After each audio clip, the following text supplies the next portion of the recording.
So, hi guys. Quick lang ni siya no kanang kay mostly sa ko ang mga follower din sa YouTube. Kuan kanang nag-apply na sila or ang uba nagplan na nga mo apply, ang uba na nga hire na. Ay, bakit nagbisaya ako? So, iyan ko lang sa inyo guys, i-share ko lang sa inyo. I mean, I'm talking kung mag-share tayo ng boarding house like may like let's say apat kayo sa isang boarding house.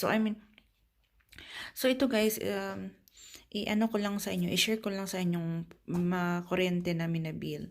So, ito, ako nag-take over nung start ng, I think it's October.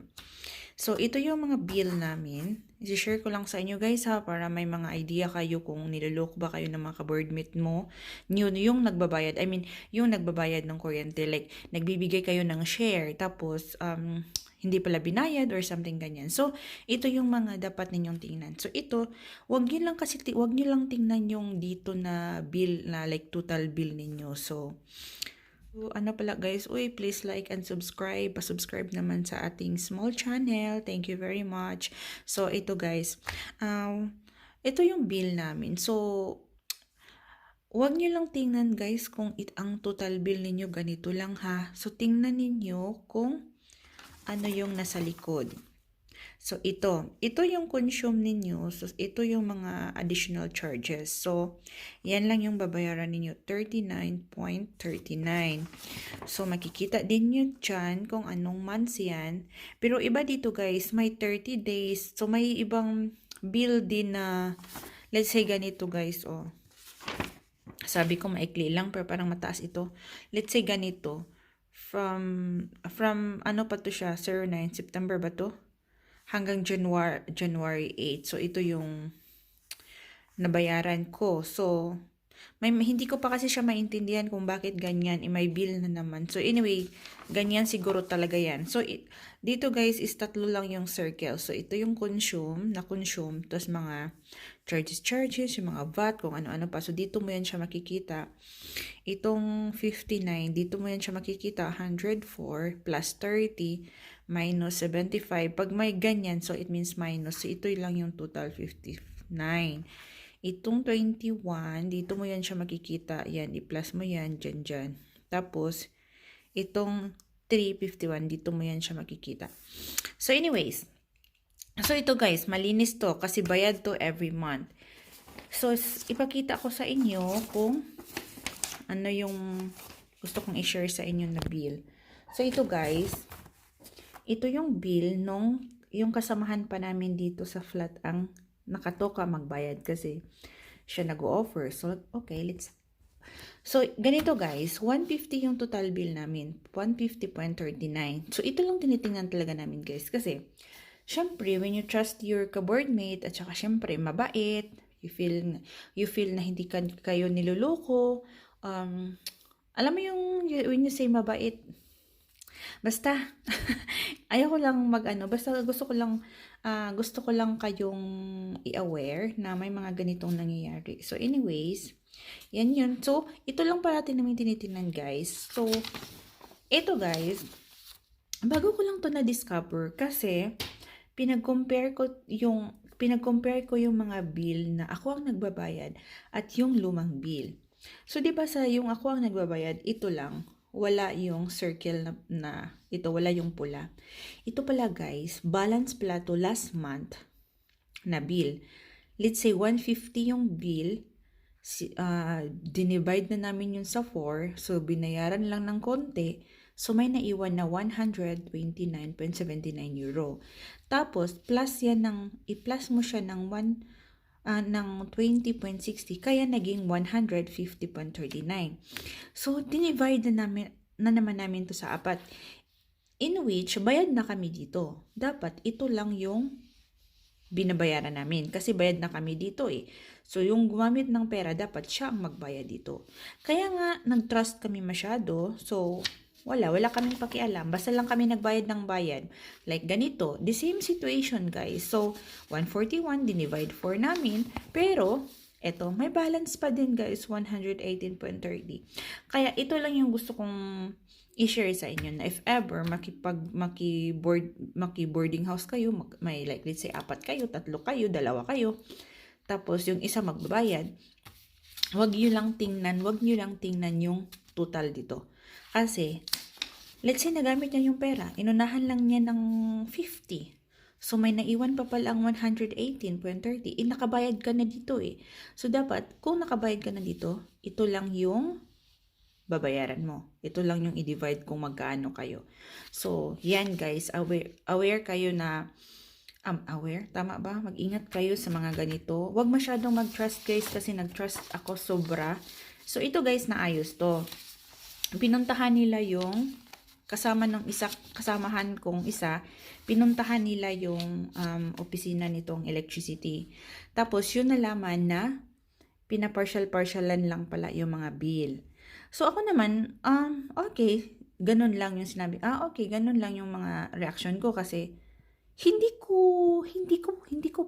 namin na-imagine na ganito pala, yung pinartialan lang, na-add na pala yun sa next bill, tapos nagbayad na naman kami uli. So, hindi ko naisip yun. Recently ko lang naisip na ganun pala ang nangyayari, mga kababalaghan. Siyempre, ang laki nung kita nila, di ba? Kami pa nagbayad dun sa share nila ng kuryente. Kumita pa sila, umincome pa sila.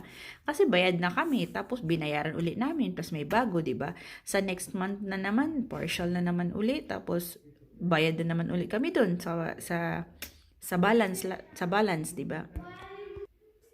So, yun guys, yun yung i-share ko sa inyo na kung magpa-flat kayo at makikishare kayo ng flat. Hindi naman approach nyo na lang ng maganda.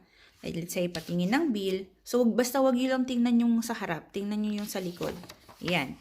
Pag may circle na pula, tapos like first month nyo pa, tapos sabi, may bill na tayo. Tapos, tingnan nyo yung bill. Kung may circle pa, it means luma yan na bill. So, hindi ka kasali niyan. Dito ka lang. Dito ka lang sa ganito, sa 3 circle. Yan. Yan yung latest. Ito yung mga balance. Balance last month yan. So, yan. Para hindi kayo maloko. Kasi, syempre, yung mga andito na, alam mo, is very tempting talaga yung pera. So, kaya double ingat kasi naranasan ko. I mean, sabi nung pwede mo naman silang kumprontahin. Sabi ko sa kanila, wag na kasi umalis na sila dito sa flat. Sabi ko ganun, wag na. Sa kanila na lang yun, pero hindi din yun sila asin. So, hindi din sila yayaman. I mean, di ba? Everything may ginawa kang kababalaghan. May kapalit yan eh, 'di ba? Be aware. At saka sa mga maintenance ng bahay, like meron kasi dito, like let's say sabi nila is kinokrista. It's a building maintenance yan kasi may mga janitor, may mga kung ano-ano dyan nga maglilinis sa labas ng building, mga ganyan. So may building yan. So makikita din nyo, parang ganito lang din, pero may nakalagay dito na bill, tapos plus new bill. Basta translate nyo lang, mag-Google Translator kayo para, same din sa water, mga ganyan. So, mostly kasi sa amin dito is, kuryente talaga kami dinadali. Kasi parang, nagtatrust talaga kami na, okay, ganun yung bill. Okay, divide 4, ganyan. So, yun lang guys. Hope kayo nito. Basta double ingat pag nandito na kayo. And also guys, kung like bago pa kayo dito, no? Kanina lang kasi may sa bus, may sumakay na parang 7 ata or 7 ata yun sila na mga Pilipino or 8. Sumakay sila na walang ticket kasi may isang Pilipino, sakay na kayo kasi wala namang ticketing dito, walang ganyan. Guys, oh my God guys, sinabihan namin, baba kayo ng next station kasi pag mahuli kayo, 70 euro yung babayaran nyo per head. O ilan yun sila? Let's say 8 yun sila, 70 euro. Di ba ang laki? Kung saan kayo pupunta, mag-taxi na lang kayo. Di ba? Or like sabi nung katabi ko, baka daw yun sila, baka sa hotel daw yun nagwo-work, parang para sa island siguro, ganyan. Tapos, yun, i-advise ko lang sa inyo guys, no, if ever kung nakastay for a while kayo sa hotel, i-search ninyo kung saan kayo malapit na metro station, train station. Tapos, i-search nyo kung kaya nyong lakarin, pwede kayo maglakad doon. Kasi may ano doon, may, doon kayo makakabili ng ticket. Kasi pag dito banda sa highway lang kung mag-bus ka is, wala yung every bus stop walang mga binibinta na ano na ticket. So for sure para sure punta kayo sa ano train station, metro station, ganyan. Every station may ano yan, may ticket yan sa ano sa para sa train. Isa lang yung ano guys, ticket ng train, ticket ng bus, isa lang yan sila. Basta 90 minutes ang time niyan. Like sumakay ka ng train 1 hour, so may 30 minutes ka pa, pwede ka pang sumakay ng bus, ganyan. So, yun, ano na lang, ingat kayo.